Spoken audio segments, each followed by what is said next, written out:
Some of the hardest working people I've ever met are restaurant owners. And some of the most cash-strapped people I've ever met are restaurant owners.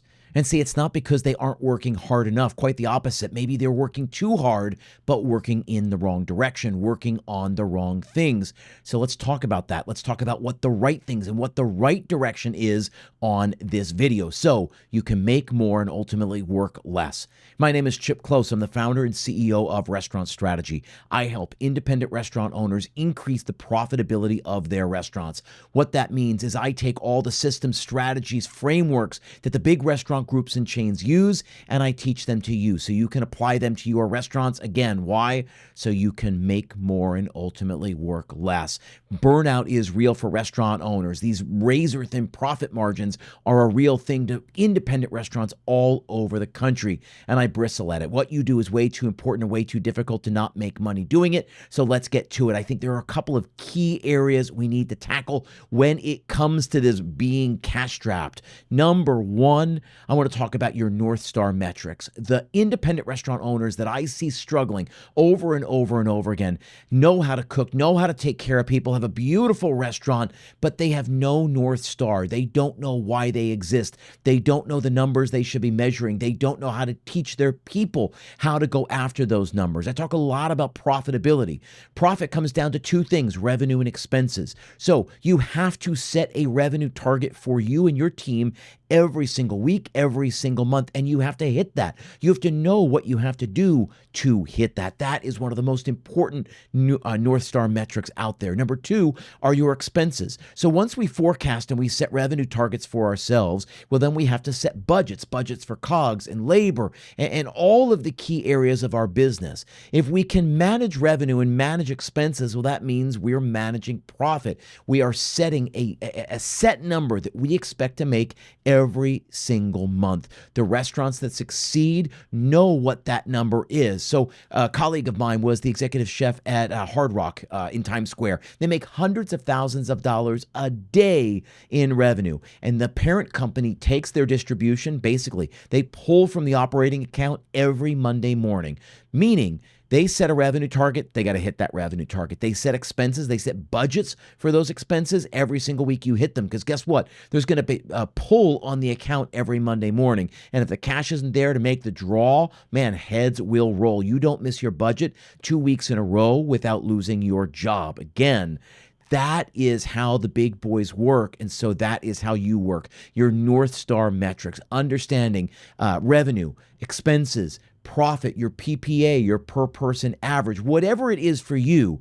But I promise profitability better be there. The very best restaurants in the world do it, and the ones that are cash strapped basically just try to make as much money as they can, and they try to manage expenses, cut people as much as they can, really run as tight as possible, and they hope that there's some left over for them at the end of the month, and that is a losing proposition. It never, ever, ever, ever works. The restaurants that thrive know that, and the restaurants that continue to struggle operate from that place of let's see what's left over. You should know whether you're on track to make your profit, your designated profit, by like the middle of the month, by the 20th of the month. Start operating there, focusing on your North Star metrics, and you change your operation. Number two, right? The restaurant owners that struggle, that are always cash strapped, that are working, but not necessarily moving forward, are the ones without systems in place. So Cody Sanchez has the Big Deal podcast. She's a very smart entrepreneur, and she talks about the 3x3 rule. If something happens 3 or more times over the course of the month, and there are 3 or more steps required to completing the task, it requires an SOP. An SOP, standard operating procedure. It has everything to do with systems and goals. I spend a lot of time talking about systems and goals. Sounds like this big garbage corporate term, but it's not.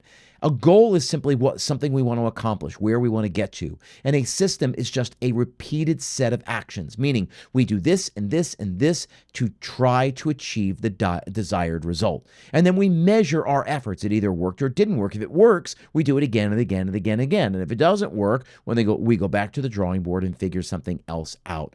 Systems are the thing that will set you free. If you can teach someone else to do it, you delegate it, right? Everything comes down to delegation and outsourcing. You don't have to do everything. You should be able to build a system and teach that, because if it's repeatable, it's replicable. If it's replicable, it is scalable.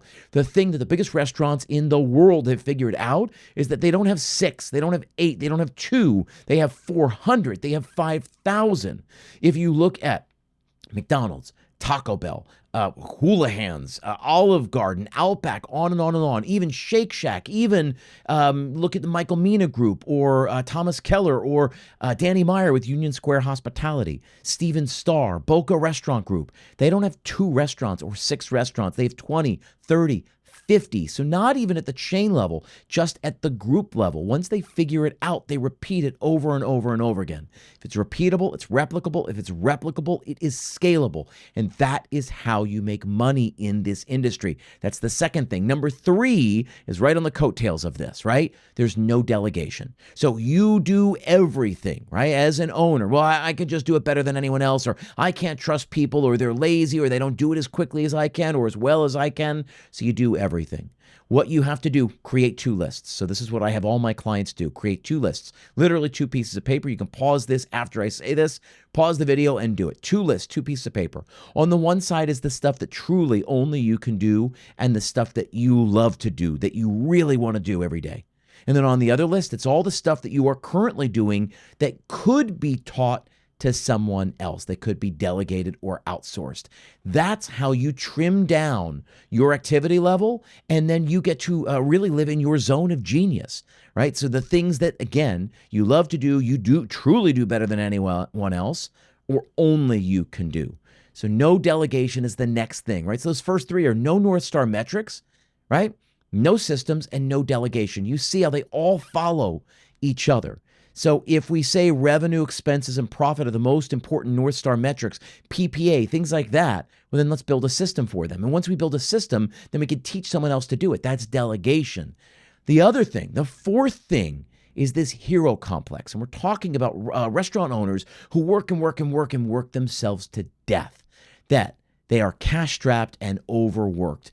This really leads to, all 3 of these lead to number 4, which is the hero complex. Martyrdom. Well, I can't trust anybody else to do it, or everyone else is so lazy. Well, I'll just do it myself, and everybody loves when I'm here. That's my favorite, right? Oh, the restaurant works better when you're here, right? When you're not here, man, the regulars are always asking for you. How many times have you heard that? It's total crap. It's BS. The restaurant doesn't need you to be successful. Danny Meyer ran Union Square Hospitality, Union Square Cafe from 1984 to 1996. In his book, he talks about how he didn't know how to do it. He didn't know how to pull himself out. And when he opened then Gramercy Tavern in 1996, he figured it out. He went, oh, and that's when he opened 11 Madison Park and Tabla and Blue Smoke and The Modern and on and on and on and on. There's a reason he went from, it took him so long to go from 1 to 2 and almost no time to go from 2 to 3 to 4 to 5 to 10 to 15. You have to get out of this hero complex. You are not the only one, nor are you probably the best one in your organization to do what you need them to do. So go find the people who can do it and can do it better than you. Enough of the hero complex. That's number 4. Number 5, and this is the most important one, you're confusing effort with value. So I'll make this personal and I'll share this story. So when I started consulting, right? So I was in the industry for a long time and I started consulting and then started coaching. And back then the model was really you charge by the hour. And so I was like, oh, okay, I don't know. I mean, how much do I normally make? Okay, so I'm going to charge $50 an hour or $75 an hour. And I'll never forget when I went to $100 an hour, I was like, oh my God, no one's ever going to pay that. And what happens is that I start looking at my worth. Am I worth $100, $200, $300 an hour, right? And that was the wrong way of doing it. Stop looking at it your own worth, because it's ridiculous to imagine that any of us are worth any of that. You have to measure it in the value you provide. So I remember how I felt charging $100 an hour the very first time, and I thought, I'm a fraud, complete imposter syndrome. But what happened is that I started measuring it by the value. And I thought I had learned this lesson. This is a really important thing. This whole thing is all about me learning lessons, feeling stupid, thinking I had gotten it, and then, sort of getting kicked in the butt and realizing I hadn't gotten the lesson at all, right? So I'll never forget. So I was doing this and I'm charging more, and then I start charging by the value. So I start charging a hefty day rate. Oh, I don't work one-on-one anymore unless you work with me for 6 months at a time, right? So we talk about the longevity, about the journey we're on together. So it's getting them out of the mindset of how much am I paying Chip per hour and how much is this relationship generating in value. That was a way that I thought I had it all figured out. And then I've been asked to do a bunch of speaking gigs, right? Well, how much to give this keynote? How much to do that, right? And I said, okay, great. I started quoting numbers, and I'll never forget it. I went and did this speaking gig where I was speaking to 55 franchisees for this sort of growing restaurant group, and we were talking about things that were really about driving top line revenue. And I remember I charged $10,000 to give one talk. And I was like, oh my God, who am I? Who am I to charge $10,000 for me to get up and talk for 2 hours? I'll never forget it, 90 minutes. And a guy pulled me aside, one of sort of the business development folks. And he says, by the way, you're not charging enough. I was like, oh, yeah, right. Okay. Thank you. I appreciate it. It's really flattering. It's really, he's like, no. You delivered a talk that is going to drive anywhere, we estimate, between $125,000 and $150,000 in top line revenue just this year. And there are 55 units represented in this room. So 55 times conservatively $125,000 this year alone. So he was telling me, he said, you named your price based on what you thought you could get or what you thought you were worth rather than the value you were going to provide this room. That I'm telling you, it is millions of dollars in revenue that was realized here that is going to only grow as these operators put it together next year and the year after and the year after and the year after and the year after. Millions and millions and millions, and hundreds of millions of dollars just over, a 10-year span. And he's like, so I'll tell you again, you didn't charge enough. And it was another lesson. I learned the same lesson, that I can't charge based on worth, based on effort. I have to charge based on the value I provide, the impact of the work we do. Guess what? It is the exact same thing for you. Stop chasing the 50, 60, 70-hour work weeks and start focusing on quality work, the work that only you can do. If I do this one task, it will unlock all kinds of opportunity and savings and growth for the organization. Some days that might mean you work 90 minutes, do 90 minutes of crucial work, but it will mean more to the organization over a long-term span of 5, 10, 15 years than anything else that anyone else in your organization is doing.